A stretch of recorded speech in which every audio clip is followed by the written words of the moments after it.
Sud Radio Conseil de famille. Bienvenue dans Conseil de famille, l'émission dédiée à la gestion, au développement et à la transmission de votre patrimoine. Aujourd'hui, nous abordons un sujet crucial pour les entrepreneurs, la protection de leur patrimoine personnel en cas de difficulté de leur entreprise. Stéphane Moller, pouvez-vous nous expliquer les enjeux et les solutions pour préserver son patrimoine personnel ?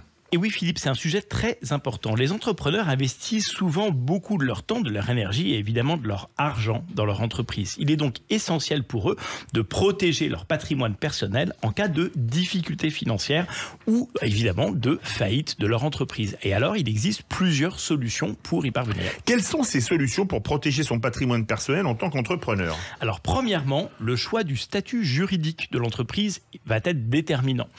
Les structures juridiques telles que les SAS, les SARL ou les SA permettent de limiter la responsabilité des dirigeants au montant de leur apport, c'est-à-dire au montant du capital. En revanche, pour un entrepreneur individuel, la responsabilité est illimitée. Il est donc très important de bien choisir la structure juridique adaptée à ses besoins et à son activité.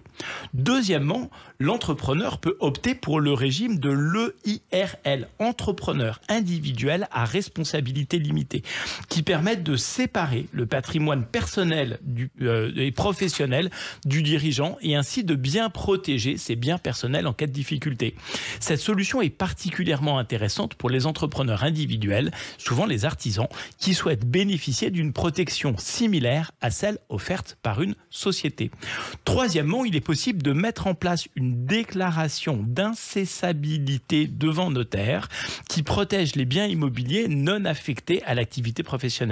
Cette démarche est simple à réaliser et constitue une très bonne sécurité supplémentaire pour l'entrepreneur. Existe-t-il d'autres précautions à prendre pour préserver son patrimoine personnel ? Oui, l'entrepreneur peut également souscrire des assurances adaptées telles que des assurances sommes clés ou des assurances en responsabilité civile professionnelle. Ces assurances permettent de couvrir les risques liés à l'activité professionnelle et de protéger une entreprise en cas de sinistre. De plus, il est important de bien gérer ses finances personnelles et évidemment de ne surtout pas les mélanger avec les dépenses professionnelles. La tenue d'une comptabilité rigoureuse et le recours à un expert comptable sont des atouts pour assurer une gestion saine de l'entreprise et prévenir de ses difficultés.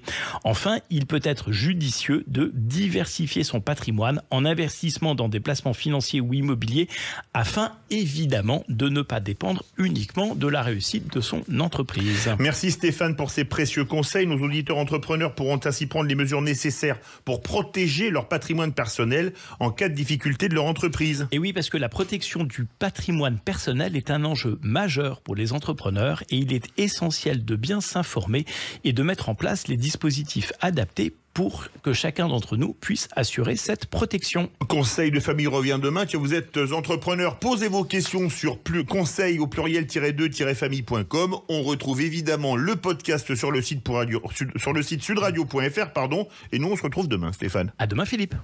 C'était Sud Radio Conseil de famille.